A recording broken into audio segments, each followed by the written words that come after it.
So Artio have come out with another statement and impressive release with a track that takes down people who want to put you down for being bold, honest, and yourself. It is honestly the sound of you guys and the intentions of the song. It just captures that tone so well. And even with the action of like a cobra for some, like within the sound of it, I feel like I can hear a snake. A snake. Yeah, and they're putting their angst and amazing thought and attitudes into a headbanging song filled with purpose that understandably is bringing so many people together to enjoy it and really relate to it. After the Responsibillionaire's Nightmare, did you already had this song, or was it something that brewed afterwards? We had this sitting in the pot for a while, actually. So June 2020. We knew when Cobra was coming out as well. We had said Cobra was always going to come out on the 12th of March because International Women's Day week. And I always wanted it to come out in Women's History Month. So it was always going to come out in March, but we had that set as the first song of the year. And so we thought. Also we thought. But then we got a bit impatient, put another one out, did great. And then we always knew Cobra was coming out. She was the planned child. Billionaire was the accident, but a happy accident. The beautiful, wonderful accident, though. Yeah, exactly. But Cobra, she was planned. I think I think the first draft of Queen Cobra dates back to June 2020. Yeah. Interesting. What was it like? Did you record it straight away soon after the original idea came about, or did you have to wait a while because of the state of affairs over the last year? Well, can I? Me? We had the ability all the way through lockdown to record ourselves because we do self-produce everything. Sweet. Ewan does all of the mixing and mastering and writing and producing. Not the mastering. Well, no, not the mastering anymore. Okay. We do the producing and the mixing. So we've always kind of done everything by ourselves. So we had the first draft of Cobra done halfway through writing for our last EP that came out in September. Yeah. So we kind of got really wrapped up in this new song and we were like, oh my god, this is amazing. And then we have to finish the other EP first. So we kind of had to put it on the back burner for a bit, finish the last few songs of the other EP. And then we just went full speed ahead with it afterwards. But it kind of came about how all of our stuff does, in the sense where I just kind of made like an instrumental rough track. Idea like in before COVID, we would have all just got together and we would have just been in here, recorded your vocals in here. And Rob would have come and recorded his guitar in here, but the only difference this time was we were just sending like WeTransfers and emails and Google Drive links back and forth, and that was like the only difference really. Our workflow wasn't really hindered too much by the entire world shutting down, which was kind of nice. So we were just writing from 3 different houses and getting stuff finished like that. But we had to kind of leave Cobra for a bit because we didn't want to get too caught in this new kind of sound without finishing all the other stuff.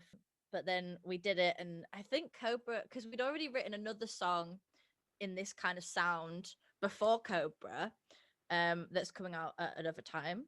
But then this was the first song that kind of was like, we're on to something. Like that was the one that kind of was like, ooh, delicious, more. So you kind of spawned it all. Yeah. Okay, interesting. What was you've already made reference to it coming out for International Women's Day week month. What was the original inspiration and what was the thing that really sparked this song to life? No, so it's kind of about a lot of different things. It's about lots of different aspects of my friendships and past relationships, and kind of like when you find your own identity after like coming out of like, you know, all these people trying to tell you who you need to be and what you need to look like and what clothes size you need to be and how you need to think and how loud you need to be or how quiet you need to be. And all these people in every different part of your life trying to tell you who you should be, and then just going, fuck off. And then just like doing your own thing. And then everybody around you going, oh, she's such a snake. She's such a bitch. She's totally like fucked us over and gone on and left us. And I'm like, nah, you're just toxic and I'm sick of it. But like, it's kind of like when you realize who you actually want to be rather than who everyone's told you to be. And it's like, it is that word everyone throws around, you're such a snake. I was like, okay, well, if everyone's going to call me a snake and everyone's going to like tell me how horrible I am, like, I think I wrote it in the press release. Snakes are actually one of my favorite animals because they're really cool. and like they're like an apex predator. I was born in the year of the snake, 2001. I have a snake tattoo on my arm. I love snakes. And everyone called me a snake. I just took it as a compliment. And I was like, what's the most badass snake you could possibly be? And I was like, well, King Cobra is the most venomous snake in the world. So King Cobra is the most venomous snake in the world. And I thought, why it gotta be male though? Why? And then my inner feminist was like, why? Queens are more powerful. Fucking Cleopatra and Elizabeth I bats. And then I was like, you know what? There we go. It's a Queen Cobra now, bitch. So yeah, it's just about being individual, but not like a billionaire individual, because the billionaire individual was like take down the 1%, eat the rich, and now it's more like I can be whatever I want, even if that is a venomous creature. It's rad. It's awesome. Thanks. Oh, musical content. What is one of the snares? One of the snares in like the really busy bit of this, like the main like intense bit of the track, is actually Hull's dog's coughing. Like, what should we sample? And then Luther, my dog Luther, he's a Chihuahua, so he does have throat problems because he's tiny, and he likes to lick the floor, knowing it's got hair on it, and then he gets hair in his throat, and then coughs and wants sympathy, and you're like, no, you did that yourself. But one day we just caught like the heartiest cough he just on went, stream, and we just went, so snare. there was so much power, there was so much transient. I was like, that's going in the song that we've just finished. I think this is the 1% until it's just about finished. Funny. My dog is now immortalized. That in makes the song. The track was awful before we added that. That makes it. I'm just hoping you get the opportunity to be interviewed by like a drumming expert and be like, so how did you capture that snare? We bring him in. This is my snare. There's a sperm whale in the build-up. There's a sperm whale sound, because I really like sperm whales. I love whales.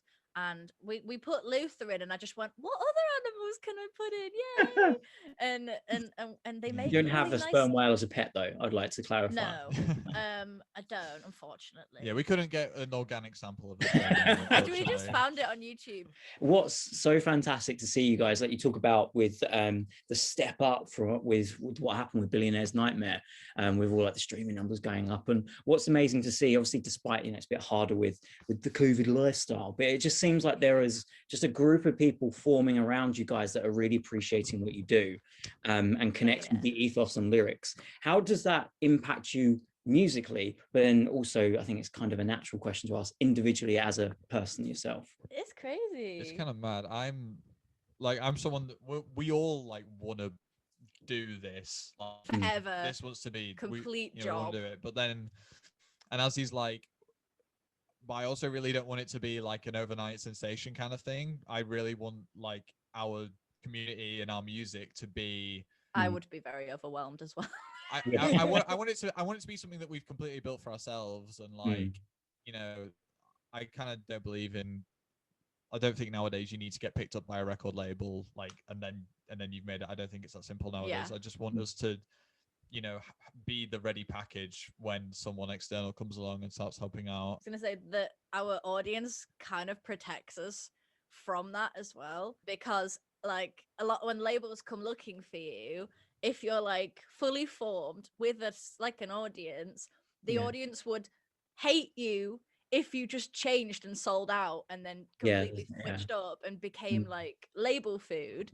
They would hate you, and then they wouldn't be able to make any money off of you. So we're just so like, if we have enough people who are dedicated, we'll never have to change. They just protect us from ever having to like wipe everything, and since we've just like created this like platform, this space where we can all like be together and just get involved in like Artio as a thing. Just engagement has just absolutely skyrocketed, and it's been amazing, and it's so nice because like I guess it's really hard for a lot of small independent bands and artists to kind of really see who's behind them. But when you have something like a Discord, or but like we're too small to have something like a Patreon or like a GoFundMe or anything like that. So having like an actual community, of a small community in front of us that are totally backing us, I think that's really like helped our confidence and really pushed us to like want to just grow and grow and grow and grow, not in like a commercial sense, but just like as a band and as a community. And it's hard when you can't be gigging and you can't go and see all these people, and you know, because before lockdown we were touring in the UK and getting to meet everybody who's like basically got us to where we are, and it's been really hard, but like these guys are just so great, and we get to like grow this audience, and then like people are arranging to go to our post-COVID tours together who've like never met before. And like, and it's always that scary thing when you release a song as an independent artist and you're like, oh, is anybody even going to listen? And we just know that there's like 70 people in our Discord that will straight away be there. And Friday night film clubs with them. We watched the B movie last week with the whole Discord, and then before that we watched the SpongeBob movie. Yes. Such a strange film. We watched it, so and then the week before that we watched Mean Girls, and like everyone in there is just so magic, and they make us actually like not afraid to release stuff, because we know that like no matter what, I mean, we're never gonna release a pile of shit, but on the off chance it was a pile of shit, they'd still love us. I'm like, and like in like the world of Instagram and Facebook and likes and streams, everything, like 70, 60 people really doesn't seem that much if it's just like a number of likes on Instagram. But when you have like 70 people just in front of you, of just like like you, waiting like to... a part of your community, it kind of it just spurs us on, really. Like I don't think we haven't like written music any differently since at all, but it's just kind of the motivation to keep going, really. Yeah, it's really good. Like we did it together, we got through it together, and then, you know, it's like if this band were there for me when the world was literally like falling apart, then you know, they'll know that we'll be there for them forever after. It's actually so wonderful, and you know, that's a huge part of why I love music and the stuff that I do. You know, there's just a whole variety of bands throughout time that have been able to capture that really big community spirit, either if you just see that through social media or back in normal life and in the gig experience. For you, where do you guys see yourself within UK music as a whole, and with that community spirit and your ambitions? Where do you already or hope to be affiliated with future down the line, and right now with what you do? What? Oh, well, big, like big thoughts. There's big thoughts. I mean, I'm fully down for like world domination. Yeah, that's the thing you always go to. That's isn't it? the Just plan. ruling the world. Oh my god, I want one of our songs made into Sims.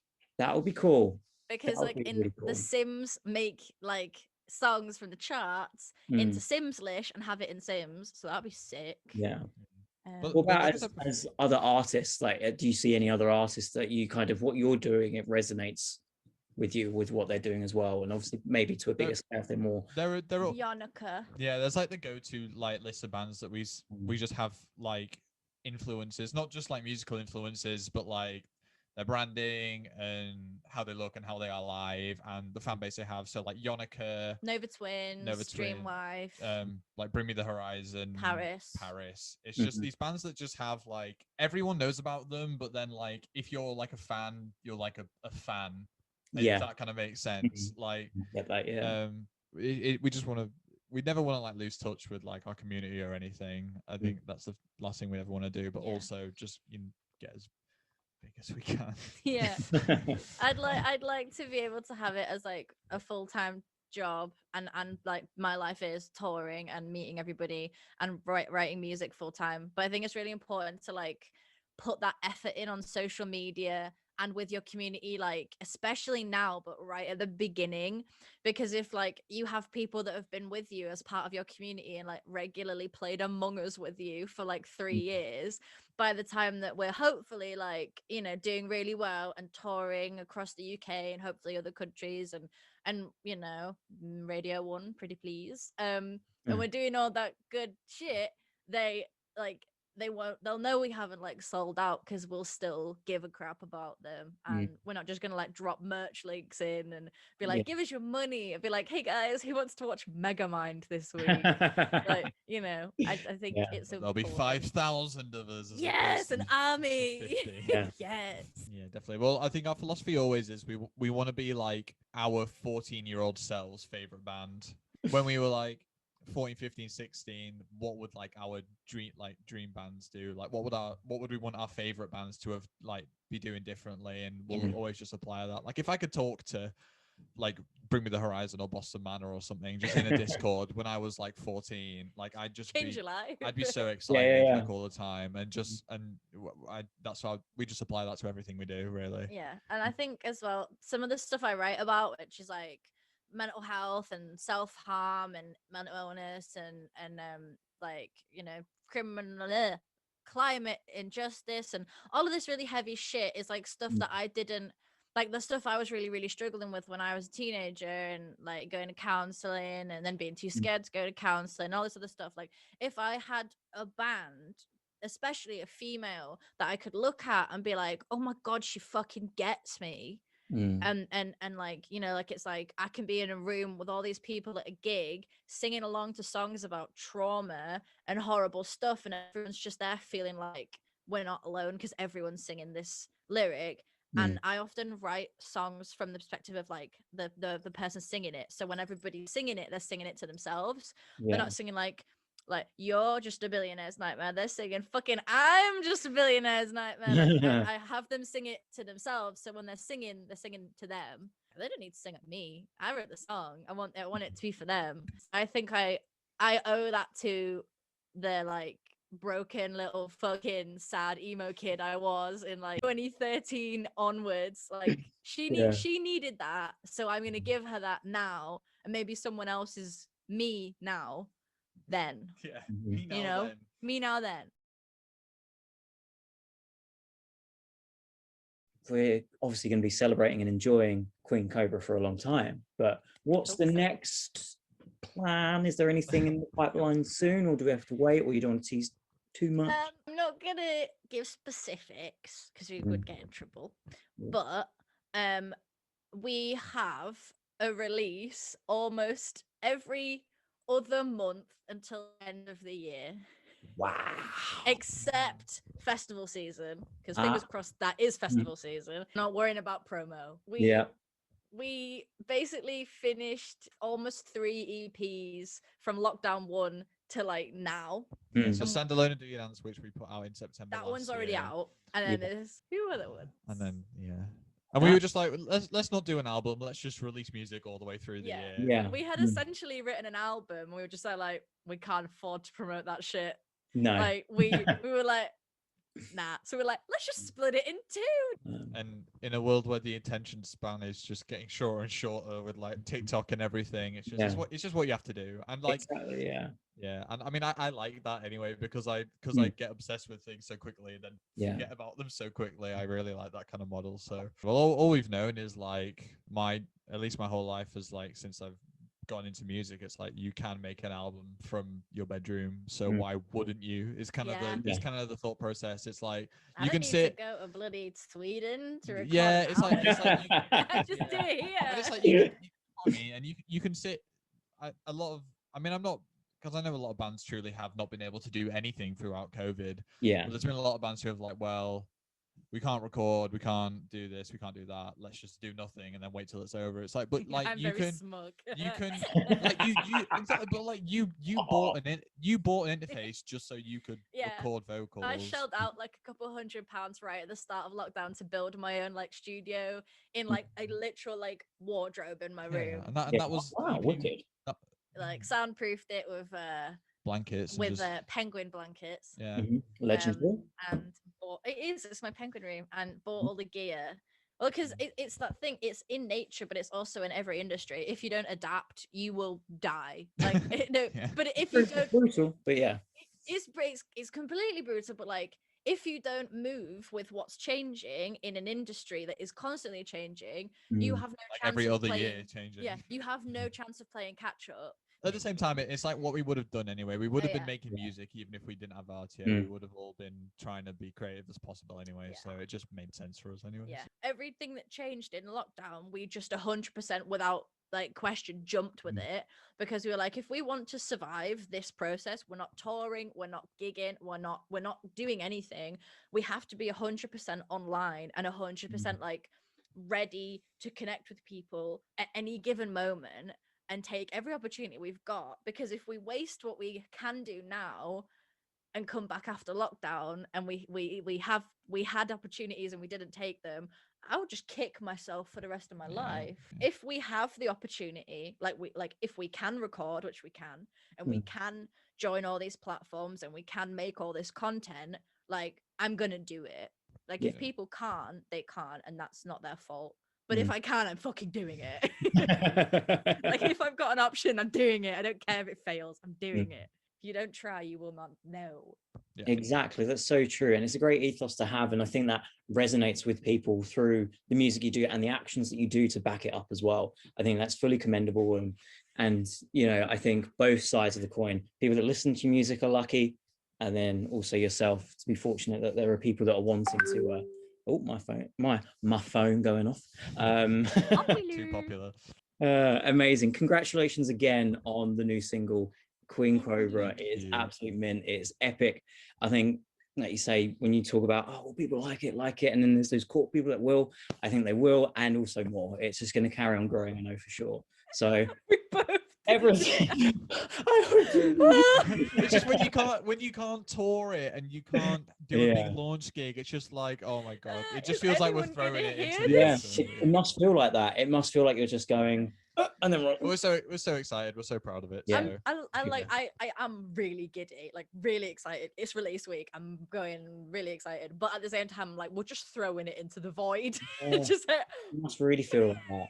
Well, I've got everything crossed for it. I think it's rad. I think it's going to be great. Thanks. And congratulations, guys, again. Queen Cobra.